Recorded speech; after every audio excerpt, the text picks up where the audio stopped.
समता सैनिक दलाच्या वतीनं भारतरत्न डॉक्टर बाबासाहेब आंबेडकर यांच्या जयंतीचं औचित्य साधून अभिवादन करण्यात आलंय।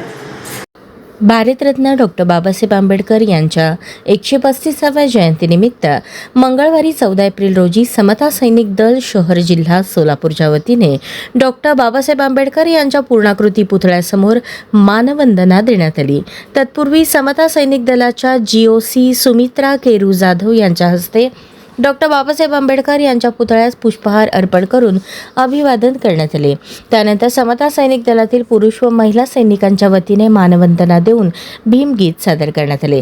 यावेळी समता सैनिक दलाचे ज्येष्ठ सल्लागार समाजभूषण अण्णासाहेब भालशंकर, महासचिव अनिल जगझाप, विठ्ठल थोरे, अंगद जेटीथोर, चंद्रकांत कोळेकर, बाळासाहेब मस्के, विनोद जाधव, वर्षा जाधव, प्रीती जाधव, प्रिपोवेल जाधव, ज्ञानेश्वर प्रक्षाळे, सुनील डांगे, सुनीता गायकवाड, अरुण भालेदार, अंकुश बनसोडे, अशोक सिद्धगणेश, रेखा पात्रे, दिनेश सुरवसे, सूर्यकांत शिवशरण, विजयकुमार क्षीरसागर, MD कांबळे, चंद्रकांत गायकवाड, पोथलीकर आदी पुरुष व महिला सैनिकांच्या वतीने मानवंदना देण्यात आली। पोलीस कॉन्स्टेबल प्रमोद जाधव यांनी परेड संचलन आदेश दिले।